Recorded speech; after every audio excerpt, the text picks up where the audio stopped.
two of the most powerful beings in their respective universes, at least at their time, clashing amongst one another is always a debate fans will love to see. So let's have this with the Sonic versus the MCU. Infinity Ultron, arguably the most powerful character in the MCU, maybe aside from Loki, and Solaris. These two clashing higher dimensional beings who can see and know everything would be an interesting debate to have. So let's get right into it. Who would win, Infinity Ultron or Solaris? Starting off with Infinity Ultron, for the most low end possible, he would upscale off of people like Captain Marvel as he literally smiles at her punches, who could ignite a sun which would destroy a small star. This is consistent with Doctor Strange being able to turn a black hole into butterflies, which would also require energy and need quite a tons of power. However, it is higher than Captain Marvel's feat being higher into the star ranges, which isn't inconsistent with him using similar energy casually to blow up Zombie Wanda as well as Xandar's surrounding planets.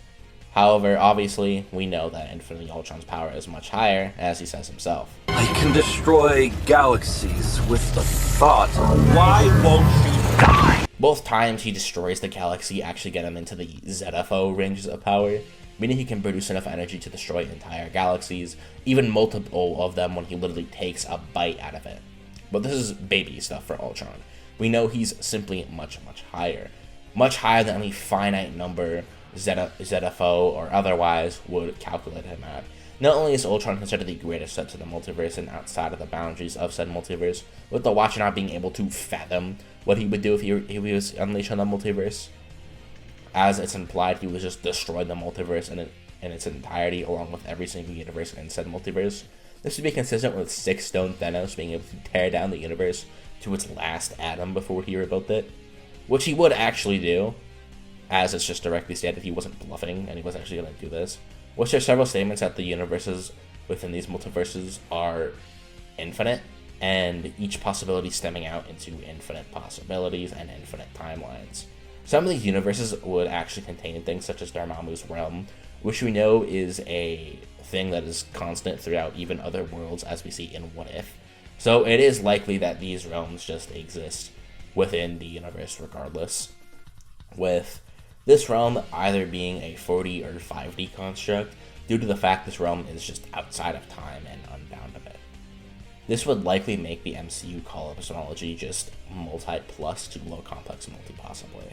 Either way, Infinity Ultron, as I said before, is not only outside of those boundaries of the multiverse, but is above the Watcher, who is not only outside of space and time directly, but is considered a fifth dimensional being outright, making him also 5D. Speed would obviously be immeasurable just due to the fact that he's 5D. Well, let's go into his hacks. This is where something Ultron is stacked in. Ultron is all-seeing, all-knowing, and omnipresent.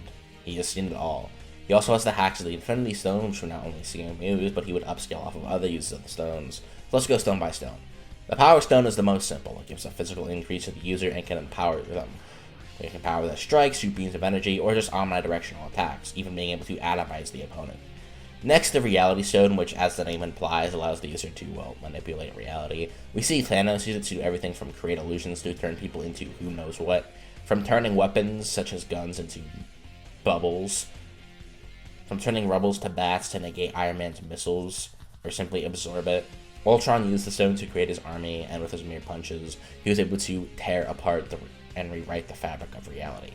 The Space Stone can allow the user to manipulate space, physics, and gravity. Thanos used it to teleport, and also used it to make the Hulk Buster intangible.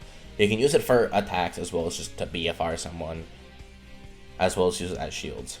The Time Stone is as implied, just allows the user to manipulate all of time, even in realms where there is no time. Pretty much anything you can think of with time manipulation has been done, even reversing an absolute point in time, which a point in time is something not even the concept of time could reverse, and in this unchangeable, unmovable event in time, where he would be manipulating fate itself to change this event, the changing of this event resulting in the destruction of the universe. The Soul Stone is also just very self-explanatory. It manipulates the soul, but also manipulates life and death, being able to steal people inside the stone. The Mind Stone is boring. Shit, all it can do is control minds. It's literally the most boring of the stones when it comes to hacks. Even the Power Stone at least can atomize people and has omnidirectional attacks. But let's go on to Solaris. Solaris, unlike Ultron, doesn't have a lot of physical displays where he, blows up a galaxy. It's more so statements and just outright in these non-finite use of power. Solaris was outright just going to destroy the cosmology. It was going to consume all timelines and annihilate the meaning of time itself, turning everything into nothing, including destroying space and time and eating dimensions for lunch, with the Word of God confirming its extent to the concept of space and time and that anything quote-unquote rational was on the menu. Alright, here's a question from the Might of Gabra. I'm a bit confused. When Eggman states Solaris eats dimensions, was he referring to worlds, measurable extent, i.e. length, breadth, width, depth, height, etc., aka spatial extension, or both? I am assuming both. Solaris was tearing down the concept of space-time. I think anything that could be rationalized was on the menu. If you take things like him being able to super and extra dimensional to its utmost highest degree, you could say it would even be higher than what these line of scaling implies. This line of scaling is consistent with Supersonic, who even by this point could already defeat the Egg Salamander and even stronger robots in base, with the Egg Salamander transcending dimensions and dimensionality, at least in the universe, and the Chaos Emerald is an infinite boost to his power. The Sonic cosmology not only has several 4D constructs in this universe, such as the Imaginary World, an outright 4D construct, or the Egg Labyrinth, once again the same thing, but contains infinite worlds and possibilities, making this cosmology at least infinite fourth dimensional, which Eggman transcends. And not only does Supersonic beat the Egg Salamander, and stronger mix in base, meaning his base would be 5D, his super form should be infinite 5D. But Solaris should just transcend everything except for the super hedgehogs by this point anyways, but he still scales to them, making Solaris infinitely 5D, maybe even higher. In which Solaris in his Phoenix form just gets unquantifiably stronger too, might supporting that he might be above 5D. There's several arguments you can make that Sonic could be 6D, mainly Solaris, as you could argue that the super dimensional and extra dimensional statements would also just mean he transcends already 5D things such as the Egg Salamander, which wouldn't be that inconsistent considering we know the Egg Salamander has already been surpassed in terms of mechs anyways by a base Sonic. But I think infinite 5D is likely the most consistent end for scaling. Obviously for speed, just like Ultron, Solaris would be immeasurable. While this isn't technically speed, he is omnipresent across time, existing in the past, present, and future, and the only way to defeat him is to attack and kill him throughout at all points in time, which would make most opponents really difficult for him to defeat. But what about Axe? Solaris is not only made of pure light and can regenerate from damage even at a level of decapitation, he can absorb things, and even entire dimensions. He can control time to the utmost degree, including history and fate itself. Solaris can also ignore and still destroy realms which are unbound by the laws of reality, casualty, and conceptual realms that defy physics. Solaris can even BFR people, create space-time reps, manipulate gravity, and it's even implied the way he was going to destroy the cosmology was via existence erasure, if anything, as he was just going to erase it. Due to him literally being a combo of mehphilis and ibilis, he would likely get their abilities inherently, such as both being immaterial, eternal, immortal beings who can manifest in the corporal form they choose. Mehphilis can go into someone's shadow and copy their traits and powers as well. After that, who wins?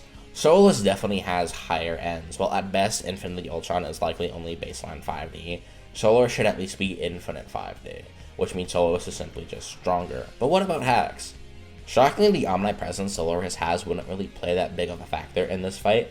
As we know, Ultron does have the ability to use the Time Stone, which can affect even above the concept of time, so that shouldn't really be a problem. Though to be fair, Solaris has his own time manipulation, which is likely similar, maybe a bit lesser than Ultron's. So you could either say A, they'd counter out, or B, they'd counter out, but Ultron would still just kind of get past Solaris's omnipresence.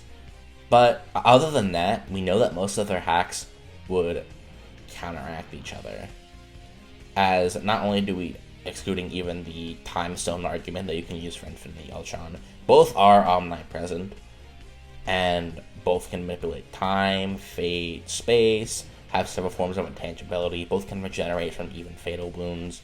Solaris would just ignore the physical manipulation for the most part. The Soul Stones, realms, or the Snap wouldn't work due to Solaris' state of being, and he could just absorb the Soul Stone and dimensions anyway, probably. The Mind Stone isn't really a win con. Solaris could take hits from himself too, even if Ultron can somehow mind control him to make him try and off himself.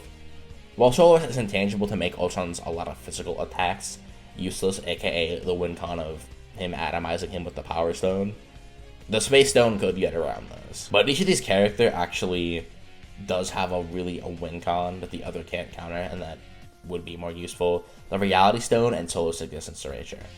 The problem is, well, Solaris' Existence Erasure is a surefire way to kill him.